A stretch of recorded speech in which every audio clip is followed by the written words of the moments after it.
Welcome to SportsLit. I'm Neil Acharya.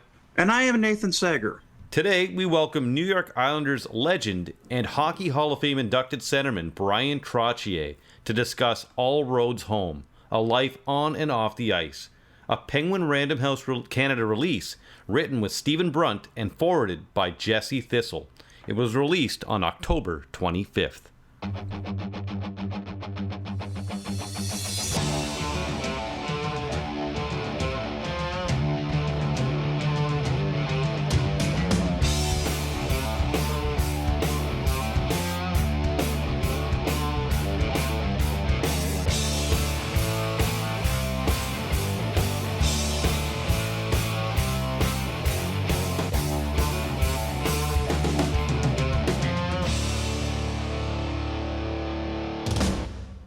Our guest today, Bryan Trottier, is a 7-time Stanley Cup winner. 6 as a player, 1 as an assistant coach. He's an NHL 100 honoree, meaning in the centennial year of 2017, he was basically distinguished as one of the 100 best players of all time. He's a Hockey Hall of Fame member, a 5 times winner of a major NHL award. He never won the same one twice. He was the Art Ross winner as regular season points leader in 1978-79 and won the Conn Smythe Trophy as playoff MVP the following year in 1980. Over his 18-season career, he recorded 524 goals and 901 assists in 1,279 games from 1975-76 to 1993-94. On the list of 25 players with the most Cup wins ever, Trottier is the only one who never played for Edmonton, Montreal, or Toronto. He was a star center for the New York Islanders during their run of 4 Stanley Cups from 1980 to 83. No team has even won 3 in a row since. He was awarded the National Aboriginal Achievement Award in 1998, and all of that puts him on the short list, thank you for that, Nate, for the most decorated Indigenous sports person in the world. More on that in a moment. When it was announced Bryan Trottier was releasing an autobiography, both of us thought, he didn't have one out already? Yeah, and I think it's a good question to ask him. I have a couple of, I think I may have an idea as to why, but I'd like to hear from him. His place in hockey, and especially Islanders history, was evident on Monday, October 24th, when he had a book signing at the Dakota Tavern. In a clever book launch, Trottier had a singin' sign. Not sure how many of those I've been to for a pro athlete. As many know, he's an accomplished and informally taught musician who grew up playing hockey and playing in the family band, sometimes right after a hockey game, with his hair still wet, in Val-Marie, Saskatchewan, and of course on the road. Now, Val-Marie, his hometown, is where the Grasslands National Park Visitor Center is. It's right in the heart of the Grasslands, and that's sacred land, as author and assistant professor Jesse Thistle eloquently writes in the foreword. Trottier's dad was Cree-Chippewa-Métis, all are Algonquin in culture, and his mother was Irish-Canadian. Now, Métis plus Irish, that equals good music. And as I walked down the stairs on the northeast corner of Dundas and Ossington in Toronto, down the steps of the Dakota Tavern, Trottier was in the closing 2 songs and encore of his set with the Dave Bedini Band. All one word. Assembled in the basement crowd were a good number of men, I'd say in their early to mid-50s. And when he closed, they patiently lined up to get their few minutes with number 19. Some had hockey cards, another had a jersey, and they all had the look like they were transported back in front of their CTR cathode ray tube TV in their parents' home when they were teenagers and kids. And that was a time when they were idolizing the Trio Grande. That was the line of Clark Gillies, Trottier at center, and Mike Bossy. They were the number 1 line on the number 1 team in the NHL. I too lined up, just for a minute, to thank him in advance for agreeing to do this podcast. Bryan was joyful, humble, and engaging, and you can see why people like him. He makes a fantastic first impression, and it seems genuine. He'd already have tens of thousands of fans for what he's done on the ice, but he likely kept them while adding so many more by how he carries himself off the ice. That extends to how proudly he represents his Irish but especially his Indigenous ancestry. And it is in that area particularly where the 66-year-old has been a champion off the ice for decades. What I think resonates with people is how he goes about representing and supporting First Nations. He doesn't shy away from talking about it. He's happy to. Nor does he outwardly seem want everyone to know what he's doing. He's just doing it. And in our current times, I believe there's a lot to be said for that approach.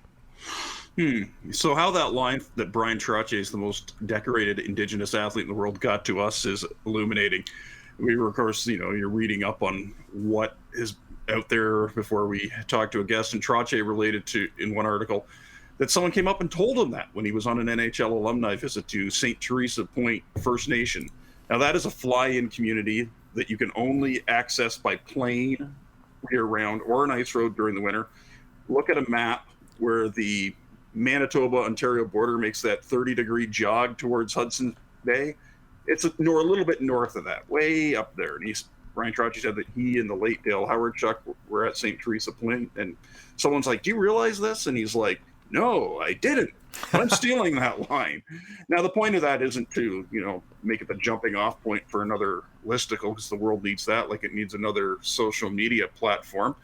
But him not having airs about that and just taking it in, it meshes with the image of the classic hockey heroes, proud of what he did, tough in the face of a tough job, but doesn't put himself above others. And the way he, got those 7 cup rings, the roles he was in, it's kind of, fits in with that too. With the Islanders, obviously, he was, the number one center, one of the stars on the show on the first, Stanley Cup dynasty that was truly built through the NHL draft.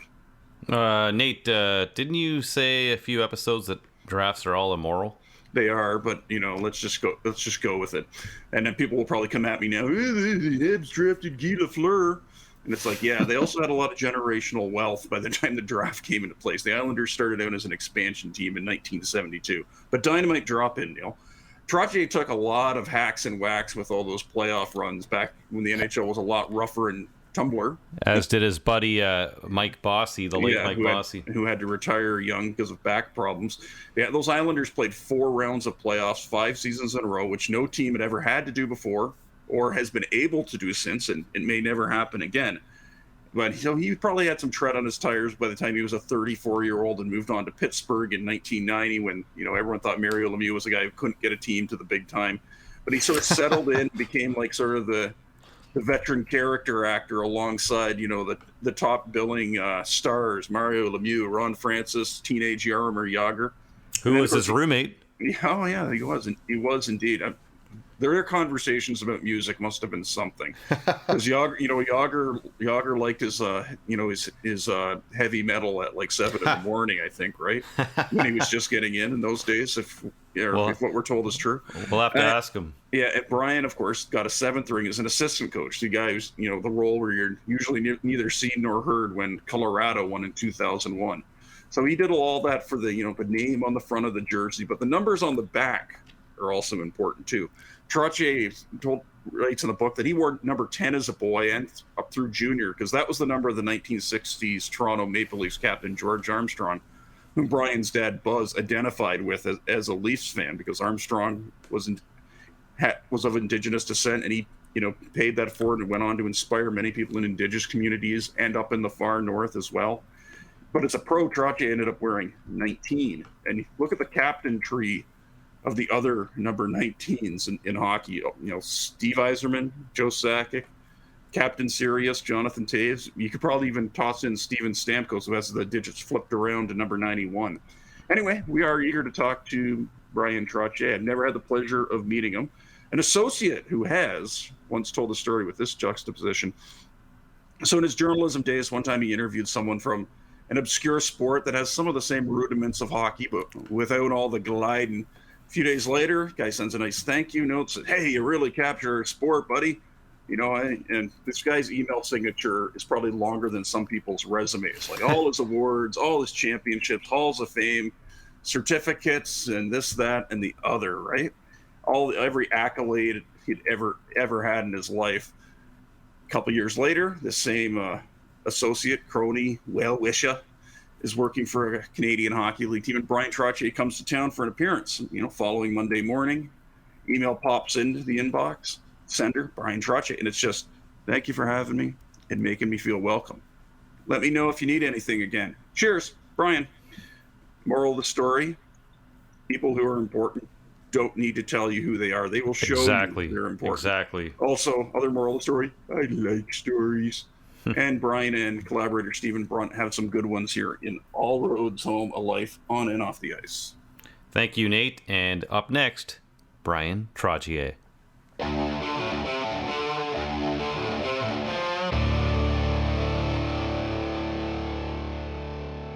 And we are back with Bryan Trottier. Nate, we've talked at length about Bryan, so we'll just get right into the questions. And the one thing we were both wondering is, what took you so long to write this book, considering your illustrious career and your outgoing personality? And what did it take? Why did it take Waxy Gregoire to cajole you? Well, first off, Nate, it's a pleasure to be on the show. But I've been asked for years to write a book, and I just wasn't ready. I didn't want to give away any secrets. I was in hockey, and I might go back into hockey, I thought, and then want to give away any strategies or let any secrets out. So I'm at a time in my life where I'm totally unguarded. I'm open book, and I don't mind telling anybody what I'm thinking. And my stories, I think, are kind of fun. And I do speaking engagements, get into communities, and everybody really enjoys the stories. So we just kind of built an outline. And then when I talked to Stephen Brunt, and he was fantastic. He kept jarring my memory, and we reminisced a little bit. And next, we had a really kind of a good manuscript. And Waxy Gregoire was fantastic. Like, I was going back into like the mid 2000s when we talked to Waxy, and we put together just a wonderful storyline, and it was fantastic. And I can't thank Waxy enough, because he is a historian. He loves this stuff. And so I really thank him for kind of pushing me over the edge a little bit, and, finding somebody like, Penguin Random House, and, a team, Joe Lee and the editor, and just, making me feel comfortable with the whole thing, the whole idea, because, it's not easy to kind of get in someone and kind of like unveil yourself to a degree, but at the same time, let everybody know that, you're human, you're fine, you're proud of your roots, where you come from, and, all the family stuff, and the music, and the hockey success is a big deal, but they're just a reflection of the guys I played with, and, my parents, and, all the coaches I had, mentors, and, Tiger Williams. I just love talking about it all. Indeed, and you intuited a couple of my questions. Bryan, what does it mean to you when Jesse Thistle in the foreword of the book says your career mirrors the epic land he grew up in and the storied people he came from? Well, it was a fantastic foreword by Jesse. He did a great job on it. But he's a writer. He's almost poetic the way he wrote some of his foreword, and I'm forever grateful. I mean, he just like knocked it out of the park. He's a hockey fan, but he really did me justice. I can't thank him enough. I felt very proud, and I think he's proud of his Indigenous blood. So to have him involved in the book was like an extra arrow in the quiver, so to speak. You could appreciate good art. You're a musician. You in the book you write about being a creative writer, and your daughter talks about your poetry on lunch bags. I want to ask you, when you read that about Jesse, because listen, our podcast is focused on sports books, so we read a ton of sports books, and you could have had anyone from any one of your Hall of Fame teammates, Denny Potvin, whoever, Billy Smith, and so on, to Wayne Gretzky, write the foreword. So was it a publisher decision to get Jesse to do that, or how did that come to be? Because you're right, it's really well written, and I have a follow to that. So please go ahead and let me know how you found out Jesse was going to do this. Well, it was wonderful. Like through discussion with the publisher and Stephen Brunt and family and teammates, the list was long, and it was a good list, like you said. but we thought long and hard, and we wanted this to be a book of inclusion. And we thought this is somebody who's just has a pride and a skill that is second to none. And I was convinced that Jesse could do the job, and he blew it out of the ballpark. He actually really did, and I loved the part where he talks about the Val-Marie, the Grasslands National Park Visitor Centers in Val-Marie, and we all know you're from Val-Marie. Anyone who knows you and knows hockey knows you're from Val-Marie. You've represented it well, but to find out about the Trottier family being this, the legacy of the bison hunting and skilled hunters. And did you know all of that before he wrote that, or did he get that through you? How did that come to be? Jesse does his homework, and I give him all the credit. Like how he found out all that, I have no clue. But it was wonderful because I knew a lot of this stuff, and had he asked me, I probably would have fed him half of it. But he found out more. So to his credit, I give Jesse all the marks, all the credit, because he is he did his homework on this. And no, my great grandfather was a buffalo hunter, and from the Red River area. And I always say to myself, my grandfather loved hunting, my dad was a hunter, and they were good hunters, good riflemen, like just incredible. And I'd say to myself, I wasn't much of a hunter. We always carried guns on the saddle, pick off a coyote or something and chase something away. But Dad and Grandpa and the wonderful history that my great grandfather Patrice had was spectacular. Mm-hmm.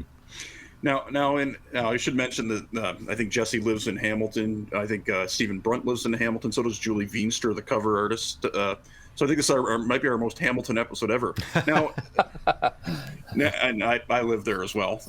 Now, in hockey, they talk about leading by example. What did you want to tell people about the examples that your mom and dad set for you growing up in Val-Marie, I guess in the 60s and on into the 70s?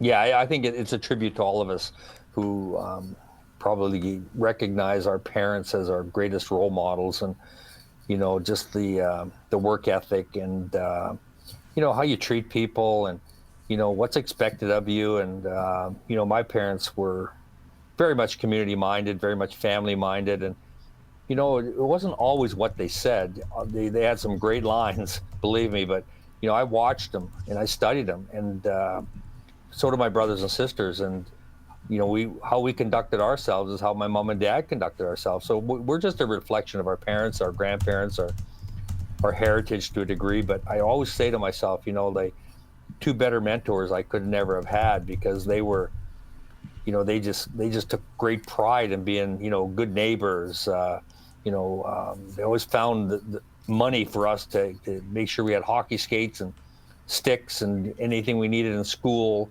for our school activities. And we didn't have any money, but Dad would sell a cow or break out somebody's horse or sell some hay or something. And he was always bartering, he was always horse trading. And I watched all that. I watched it, and then I'm saying to myself, those skills, the ability to raise 5 kids in the middle of nowhere, make it all the way to New York, one of them. And, all of us kids are just so proud of where we come from and our parents. And so it's a wonderful kind of a tribute to Mom and Dad. Absolutely. And all of us, I think we look at our parents and we certainly appreciate, everything they taught us and showed us and how they conducted themselves. So, man, Mom and Dad, Buzz and Mary, I love them. It really comes across too in the book. Sorry, go ahead, Nate. Yeah, and what I liked is the book could kind of go. It could be sentimental, but then you could sort of show like sort of like something with a little that was kind of light and humorous. Obviously, your dad, ranching and playing music, he needed to be a very a savvy negotiator. And you write about how he wanted you. He was like, "Don't take your first contract offer from the Islanders." But what sort of happened that changed the course of that when you were signing with him as a teenager? Well, I trust my parents. I trust my parents, and that was anything that had anything to do with business or anything that had anything to do with the direction of my life. I always ran it by Mom and Dad, and I needed to. I felt like they had my best interest at heart. So when it came down to the contract, I mean, when Dad said that on the plane, prior to him having like about 8 little toddies on the plane in first class, I was like, well, right, we got a plan. This is great. But, when free booze in first class, and he had got lit up a little bit, I think, when he heard the numbers that the Islanders were throwing at me, and it was just blew Cincinnati Stingers offer out of the water, I said to myself, you know what? I think Dad is right. I think this is more money that I think they're crazy to be offering me this kind of money as a kind of an unknown kid from Saskatchewan who still had a little bit of growing to do. And I think they took a little bit of a risk and to some degree.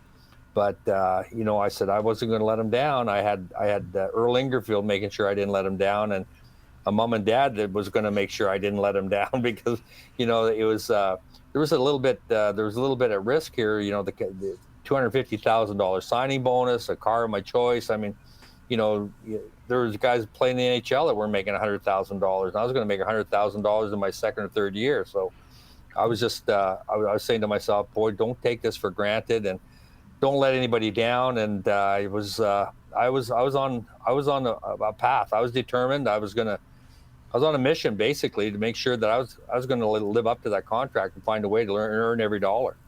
Well, you sure did, and yeah, that was a great little story. Don't take the first offer, done. And right off the bat, they take it, and it worked out. And I also want to tell our listeners too. You mentioned the Cincinnati Stingers. If you read the book, you'll find out that there was an offer, a WHA offer. You came around at the right time when the WHA was just starting, and so there was that offer there, and you can find out about it in the book. Quickly, what is cousin Larry going to think of this book? You paint quite the picture of him.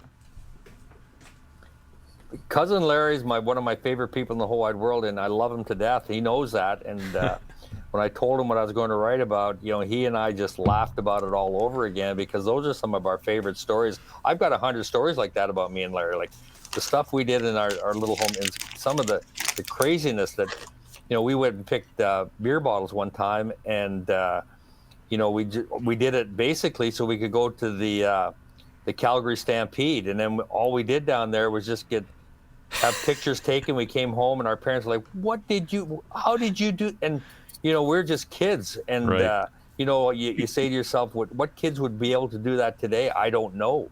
But Larry found a way, and Larry was he's he's only like 6 months older than me. And he is fearless, and I love him. And he's not afraid of anybody. He's not afraid of anything. And you need a guy like Larry in your life. And, the fact that he's my cousin and my blood makes it even more special. So on a more serious note, yeah, I enjoyed the pool hall story, the beer parlor story with Larry. He starts the fight, and then you kind of have the fight, and then your dad kind of says you beat the crap out of the guy, and he said you had enough, and your dad says, find out, well, what's my dad doing here? And Larry went out and got him while you were pummeling the guy he started the fight with. I know it's a fun story. It is really a fun story. I'm glad we all kept that one in there. You see, there's another like a very poignant part which leads to the title, and it's you're thinking of quitting junior hockey with Swift Current, and then Tiger Williams drives through a snowstorm, or at least he ended up driving through a snowstorm. I don't know if there was one on the way in, but he's sitting at your parents' table, kitchen table in junior. You're thinking of not going back after the Christmas break. And what did your dad say to you that made you change your mind and lead you back to hockey? Those 2 days were stressful for me because I was at a point where I wanted to leave hockey, junior hockey. I was going to go back and play hockey in my hometown or just go to school in town. And junior hockey wasn't fun. I was small playing against big guys, and I was intimidated, and I just didn't like it. I was only playing a few minutes a game, and I was pretty much done playing junior hockey.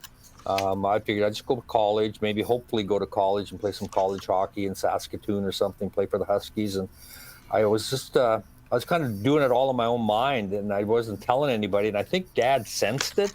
Mm-hmm. And, he just kept pushing and pushing. I just kept digging my heels in a little bit more, humming and hawing. And, Mom didn't say a word, thank goodness. So she was just Mom always. And she's just like, she probably sensed it as much as anybody, that I was going through this stressful time. And when Tiger showed up in the morning, it just kind of broke it all wide open. He knocked on the door. Mom said, "What do you want? You want some breakfast?" "Yeah, I'll have some eggs. Yeah, some toast. Yeah."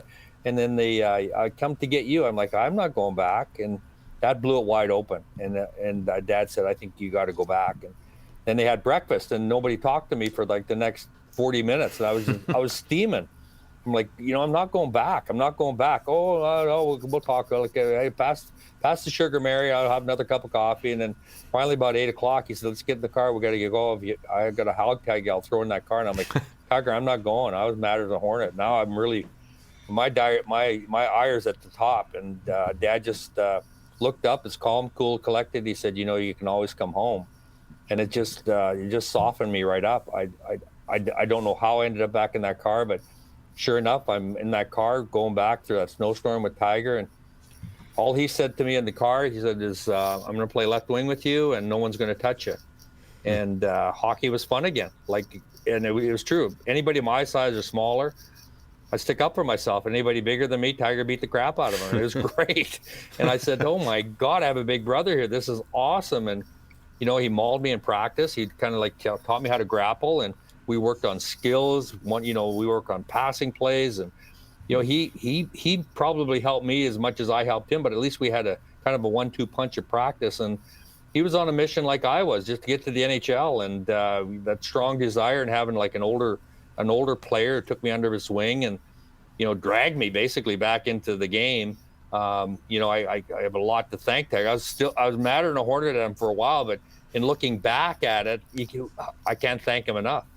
Was it pretty soon thereafter? Was it a decision by Stephen Brunt, or how did you know that would be the title? Because it tied right into the title of the book. Well, everything I did in life reflects on my little hometown and my parents, and All Roads Home kind of struck a chord with me when we were looking at titles, because you can always come home. It seemed like a long title, but All Roads Home, everything I did, whether I was in New York or Pittsburgh, and any success I had always was about my roots and my home and mom and dad. And I couldn't wait to call home.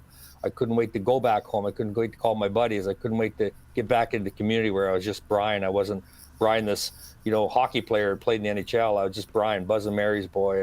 And I like that feeling of being home, and we all do. And it talks about homesickness. It talks about being shy. It talks about overcoming a lot of these stuffs and getting to where you can follow your dreams. And they always take you home. All roads will lead home. So it really kind of resonated in my mind. I really like the title, and so there it is. Right. And one teammate, of course, you felt right at home with was Mike Bossy, your right wing. Looking back on the early days when you were both with the Islanders, why do you think the two of you hit it off so well? That is a great question, and Mike and I have talked about it ourselves. We're not sure. He's from a different part of the country. He's from Montreal. I'm from the plains of Saskatchewan. He's a city kid. I'm a rancher's kid, and he's of Ukrainian descent. I'm Cree-Métis, Chippewa, Irish, and we looked at each other. Here the quick story. I felt he got a stick in the mouth. And he looked pathetic. Like, that was the only word that came to mind. He was our first rounder, sitting on the trainer's table, and he's a scrawny kid. His hair's all wet. And I said, "Hey, do you want to come over for supper?" And as soon as I said, he goes, "Yes." And we talked all the way to my house. And I would say, "Want to stay over?" And "Why don't you stay here through training camp?" And "Well, you want to bring your wife down?" I don't know if I made the team. I said, "Oh, you made the team. Believe me, you made the team." And we didn't play together till the final game of the exhibition in New Haven. And Clark was on my left side, Billy Harris was on the right, and they threw Mike out there for one of those shifts, and we scored, and we all ended up with like 4 points each that night, Mike, Clark, and I. And then we played that whole season for like 10 years. We played together, and it was just like chemistry that kind of clicked.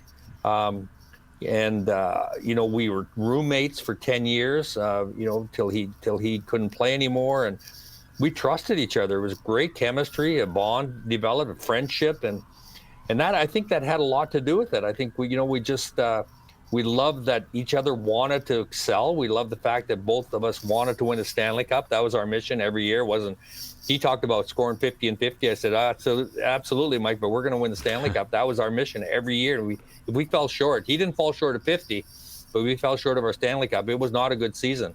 So we pushed and pulled each other, and it was great. I kind of learned how to score goals from him, and he's underrated when it comes to stick handling, playmaking. So we had a blast out there. And if somebody thought, okay, I like scoring goals as much as Mike, but he just was a much better goal scorer than me. And, he just found holes for us, and we just kind of put it on a stick, and he finished it off. So it was just a wonderful friendship. I miss him every day, but, I talk to his family a lot, and we're gonna honor him by celebrating his life. And I think that's what we do when people move on. And, Mike is missed, but just an incredible goal scorer.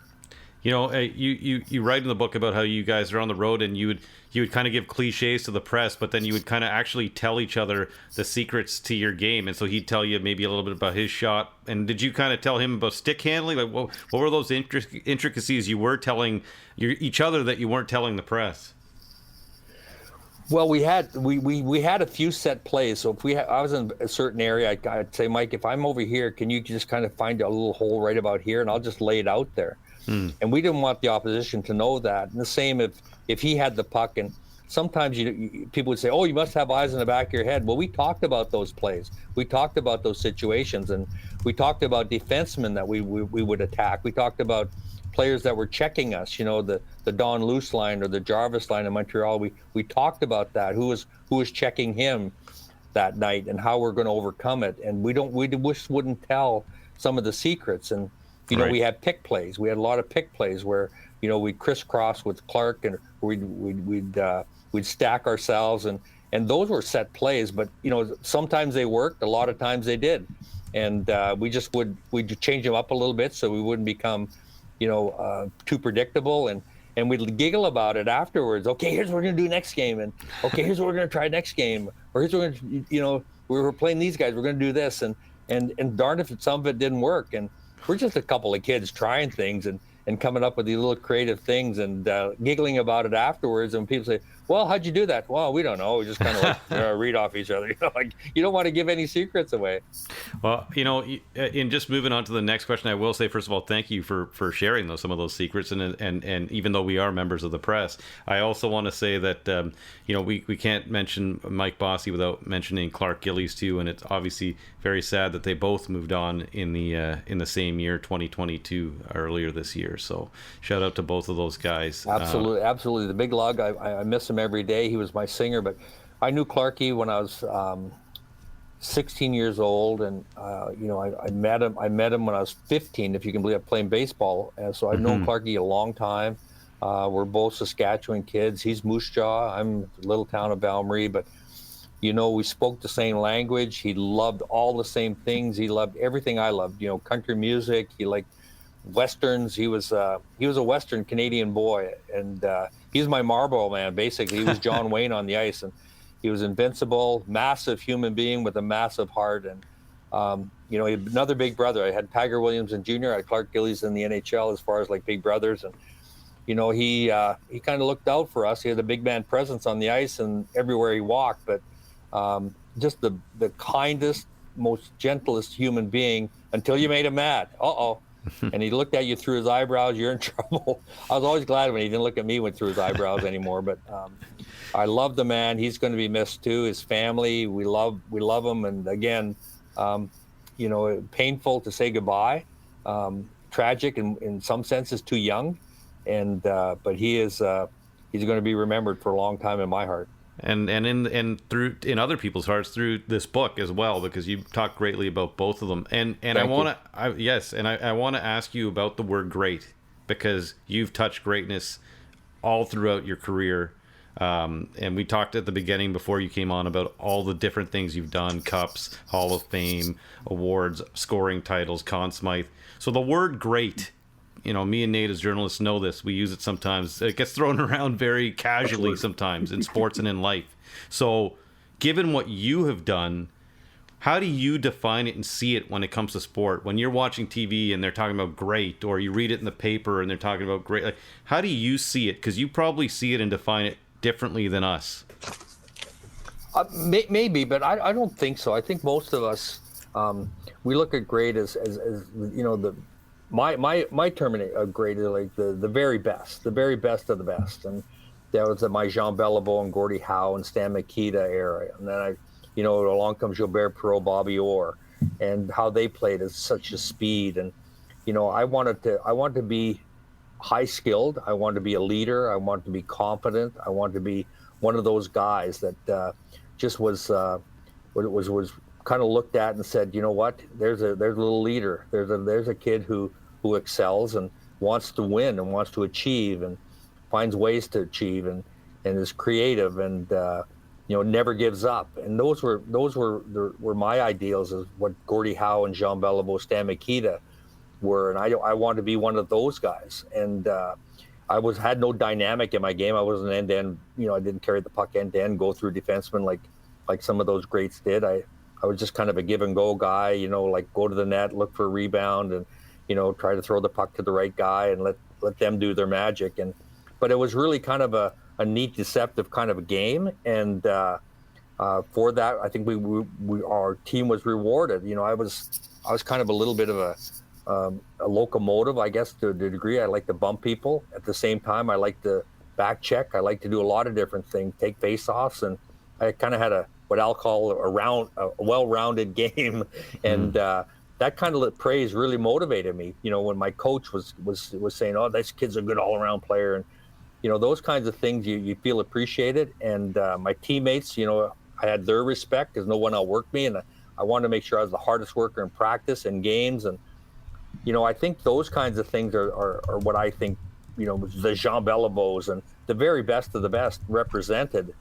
And I tried to achieve that. I don't know if I did, but, through, I think, a few Stanley Cups and that kind of stuff, I almost got there to a degree, but not to their degree at all. But because I still think those guys are way, way, way above me. But I wanted to try to achieve, and I wanted to make sure my dad and mom were proud. And when they say, "Oh, that like, no one outworked your kid today," and I was like, "Oh my God, Dad, you tell me that on the phone." I'm like, "Thanks, Dad."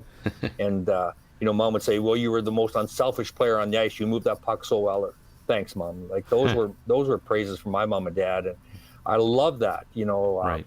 I sang a song one time. It's in the book with Michael Burgess, who's like one of Canada's most famous singers, and I did a duet with him on the ice, and brought tears to my mom's eye. I talked to her afterwards. "How was it, Mom?" She goes, "That was beautiful." And Michael Burgess is not a bad singer too. I was out singing Michael Burgess. That's my mom. And I think that's all of our moms. Like, that's just the way our moms see us. And I want to make sure that they were proud, because I was proud. I was a proud player that wanted to win Stanley Cups, win hockey games, and make my team successful, and make my line mates. And and that's what the kind of team we had in New York. Like Al Arbor was like that. He had a group of guys that kind of formed a bond. We all wanted to win together for each other. Well, I think what you basically summed up there is really, I mean, the ultimate question is greatness can be individual, and you talk about Tom Brady in the book, and it can be a team. And I think what's unique about you, and I think when we read a book and dissect it, I guess in this case, I think it's the combination. It's a unique combination for yourself of individual greatness and team greatness that just it's its own entity. So that's probably what I would say makes you unique, especially in the game of hockey. Nate, go ahead. Yeah, Brian, I wonder what are the lessons about how it works when a group has multiple leaders, with the way it was with those early '90s Penguins teams you were on, because you're there with this, all the postseason experience, but there's Mario Lemieux and it's Ron Francis, and then the second year, Scotty Bowman sort of kept, Badger Bob Johnson in everyone's heart. Well, it's a wonderful dynamic, and the only way I can explain it, I think, guys, is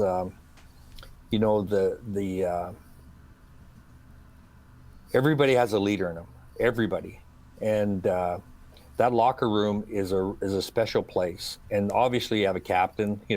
New York had Dennis and Mario in Pittsburgh, and you have your general manager, you have your coach. I call them the commanders. Obviously, they're leading the charge up there. They're making the deals, and they kind of have control of that sort of thing. But your ice time and structure and that kind of stuff, the culture of your team, basically. But that locker room is full of leaders, and our New York team had lots of leaders, like Clark Gillies, Bobby Nystrom. I can go down the Butch Goring. Everybody provided leadership, and John Tonelli, and you that locker room, we make everybody feel like they're appreciated and they have worth and value, and nobody is not a leader in that locker room. Even the fourth liners have leadership roles, and they got to bring them every game. And in Pittsburgh was no different. We had young leaders, we had veteran leaders, we had obviously the Mario Lemieux and the Kevin Stevens and the Jaromir Jagrs, and those guys are leaders, and you all lead by example. Work ethic. Somebody blocks a shot, everybody taps them on the shin pads, and that's what leaders do. Everybody encourages each other, and it's wonderful. Goaltenders are leaders. They make a big save. They're, hey, thanks for blocking that shot. Thanks for back checking. That appreciation factor is leadership, and you inspire people by doing something great, but you also inspire people by encouragement, and you bring out the leader in all of us. And I think, I tell that to little kids. There's a leader in all of us. So, you don't have to be the best player on the team, but you want to be the best teammate, and that's a leader. When you're the best teammate and you're providing, you just smart talk on the bench, and hey guys, that was good, that was a great shift. Hey, that is leadership. And the coach is back there. He's patting guys on the back. Hey, good shift, good shift. It provides some sort of motivation, and I think it's wonderful. So I was lucky. I played on two great teams with a lot of leaders. There can only be one captain, maybe one assistant captain, maybe two. Everybody in my heart has a leadership role, and everybody has a leader within them. Now, I don't know how long you had this arrangement, but at first with the Penguins, and you're a 15-year veteran at this point, you were rooming with an 18-year-old Jaromir Jagr. Yeah. So how did that work out? Like, who decided what music would be playing in the room?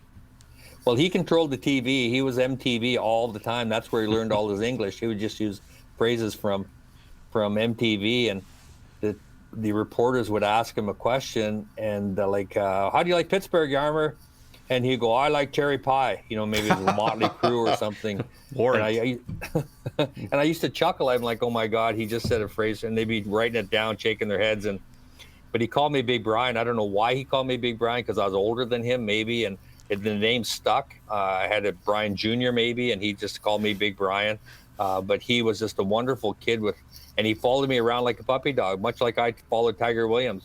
I was kind of like his interpreter a little bit, and I would help him order breakfast. But I was a little bit of maybe a father figure for him. But I loved the kid. He was a student of the game. He's a quick learner. He watched everything. He watched me, and always asked me good questions. And he always wanted a Trans Am. This is a wonderful, funny story, but I don't think it's in the book. And he wanted a Trans Am so bad, and he couldn't afford the insurance. So finally, the team covered the insurance for him. He was getting his Trans Am. He was driving around a little Hugo for like a couple weeks until the Trans Am came in. And finally one day he's behind the wheel of this big black Trans Am with the eagle on the front, and he's showing it to me, leather seats, the stereo and everything. I said, now he's got the biggest smile. And if you know Jaromir, and you can remember his smile with his big hair, and he's the happiest kid going. And 2 or 3 days later, he's back in that little Hugo. He looked like Lurch in that big sardine can.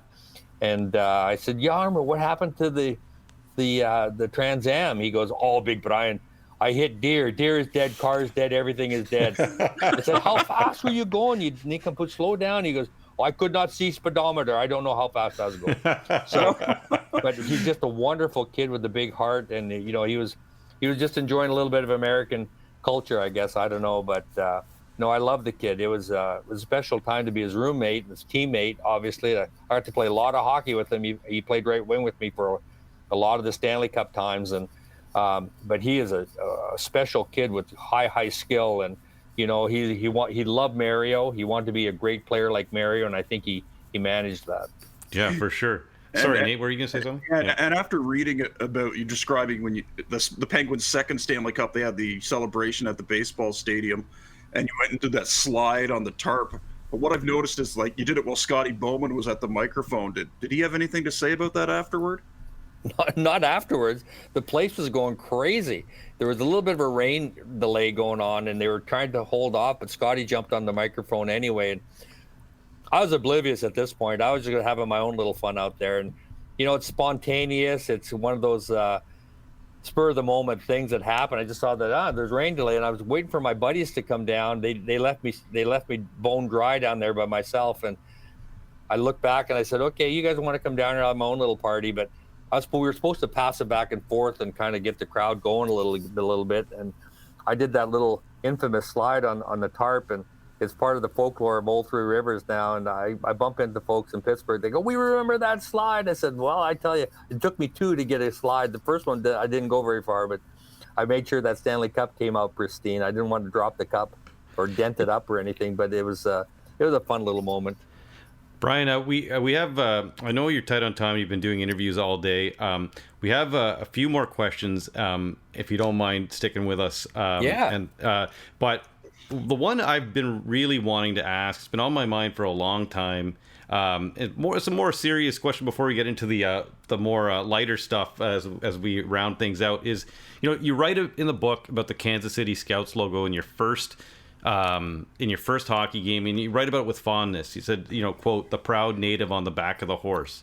And I wanted to know, there's a lot of talk about the Blackhawks logo. I've talked to Ted Nolan. He said he loves it. I want to know, I know you cannot speak for the entire spectrum of First Nations people. I know Ted Nolan can't speak for the entire spectrum, but what is, you go to different communities around, you know, up to the Arctic Circle, all around Canada. What is the prevailing consensus and feeling? Because it seems to me that we need some clarity on this, because it seems there are people that do like it, and there's some that say there's something wrong with it. So what do you think for the Blackhawks logo? Blackhawks logo is one of my favorite logos ever in sport. I think it's gorgeous. I think it's one of those things, I think that anybody who recognizes a brand, I think it's a strong logo. And I think it represents the Blackhawks proudly. Mm-hmm. I think, I don't think it's taken in the wrong sense at all. I can't speak for everybody. I don't know what the wild consensus is. It seems like the loudest gets noticed in everything. You know, like if someone has the loudest voice in a room, they get heard. And sometimes I don't know if they did the right kind of census or whether they just want to appease some of the loudest voices. I'm not sure. Right. But I know this. I have First Nations blood, and I thought the University of North Dakota, the Fighting Sioux, was an awesome logo, and and it's not here anymore. There's some other logos that kind of fell to the wayside, and if it's offending to that nation, I understand it absolutely. But if it's not offending every person in the world, you know, I don't understand that. But I always say to myself, you know, it's one of those things that becomes like a little bit of a political football ping pong ball. It gets punched around a little bit, and I think it confuses a lot of people. But I think if you ask, I think a lot of guys, the Chicago logo, I think it's a very, very, very wonderful logo. Thank you for giving us your opinion on that. Yep, no problem. And Bryan, I wanted to ask too a story about your daughter Lindsay writes in the book about how you learned calculus with some tutoring from Arthur Zerbe to help your son. What would you hope people take from that about the value of lifelong learning? Well, I think all of us as parents, you know, we want our kids to excel. We want them to achieve. And, you know, when they ask me to do homework, I love it. I'm in. Like, it didn't matter if it was writing or reading or arithmetic. I was in it, you know, up to my eyeballs. And Christian's my youngest, and he was having a little trouble with calculus. I was coaching in Buffalo, And he called me up. He goes, Dad, I can't get this calculus. I said, hold on 1 second. I said, Arthurs, what do you know about calculus? He goes, I love calculus. I said, come on over here. We're going to do some calculus. My son, Arthurs, jumped right in. And that is such hockey. To me, that's like, okay, this is my bud. We're going to do some calculus now. And so me and Arthurs were helping with his calculus homework. And it's one of those things where I just put my arm around, and Arthurs and I became wonderful pals through that year. And he is just a fantastic human being. And, we got to know each other really well, and our families really well. And it was just a marvel when, you can rely on your hockey buds to help you out in those situations of parenting as much as they can help you on the ice. And it just reflects on my hockey guys so well. But I think all of us as parents, I think we dive in when our kids want a little help with homework, and we'll do whatever we can to help them, and in my limited, I said, it really helped me to go through this calculus program with Arthurs and my son, because I learned a little calculus through the whole thing. So yeah, lifelong learning, Brian. That's what I learned. Yeah, and speaking of education, you mentioned it, like I think in high school, Lorna Crozier, who's a famous Canadian poet, was one of your high school teachers. And what stayed with you from your days when she was teaching you, I guess, comprehensive writing when you were about 16 years old? I know I had Lorna as my high school comp teacher for 2 years, and she was my writing teacher, my writing coach, basically my mentor, and I loved writing anyway. So she gave me all this wonderful encouragement, and she was my guidance counselor as well. So she would have my homework ready for road trips, and she was on a mission to get me through high school. And hockey and school just didn't jive in the 70s at all, the early 70s. It was not, you want to be a hockey player, you want to go to school. That was basically what we were told.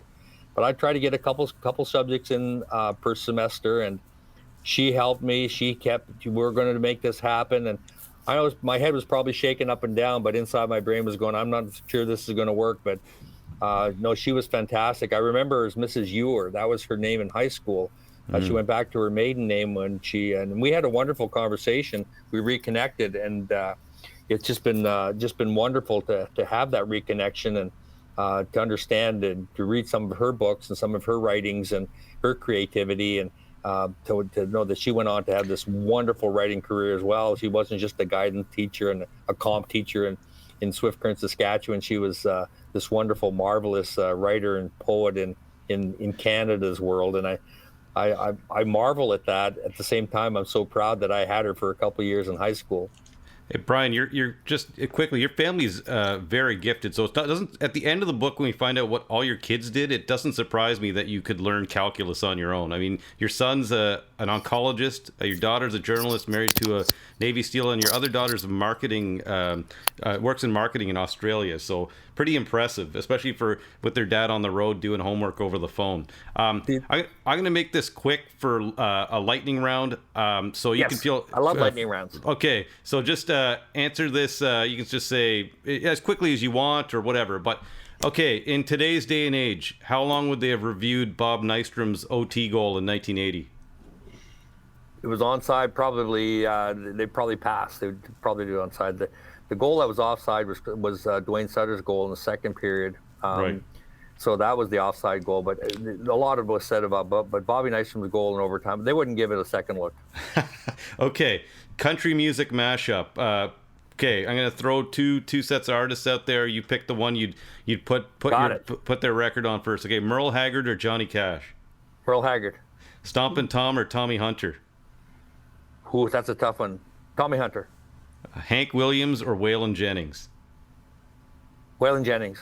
Okay, if you're closing your eyes and you're back in Val-Marie and you're just imagining the radio station being turned on, what song do you hear back when you're a young kid listening to country music with your parents? Probably Blue Eyes Crying in the Rain by Willie Nelson. Nice. Okay, so you don't have to answer the next one quick. It's just a little bit of fun before we close out. I just want to know, have you and Brian Bellows talked since the infamous video? Yes. Yeah. What do you guys say when you talk about that? Because it's obviously viral and hilarious. We walked into the new XL Center in Minnesota. We were doing an NHL event, and we walked in together with Willie Plett, and I looked at Bryan, and I kind of shrugged my shoulders. He looked at me, and I said, "Heat of the battle, Bryan?" He goes, "Heat of the battle? That was awesome." He said, "My buddies are so envious." I'm like, "Okay, we're good. We're buds. All right." So yeah, we had a good chuckle about it. Those in the know what we're talking about. So as we close out, I just wanted to know, you're doing crazy press here. You've been busy all week. Scott Sellers is probably right behind you now going, oh my goodness, how long is this going to last? I'm sure you got stuff going on tomorrow, but when are you going to the U.S., to Long Island and Pittsburgh? Is that going to happen as part of this? Oh, we're going to make it happen. Yeah, New York wants to do something really bad. The Islanders and Pittsburgh Penguins want to support and do something. So yeah, no, they're definitely going to happen. We're going to try to get back to Saskatoon, and we're going to get back to little areas in Saskatchewan and really promote and that area of the world, Grasslands National Park. It's wonderful, the reaction. This was fun, guys. Thank you so much. I've had a lot of fun. We talked about a lot of stuff. I really liked the lightning round. That was a lot of fun. Thanks. Well, can I ask you one last thing? Yep. Your dad said when you were 9, when you stop wanting, you die. So for you right now, you have had everything. What do you want next? That's a great question. I want happiness. I want health for my family, friends, and I really like calm. I like serenity. But it seems like when the phone rings, it's always something fun with the NHL or my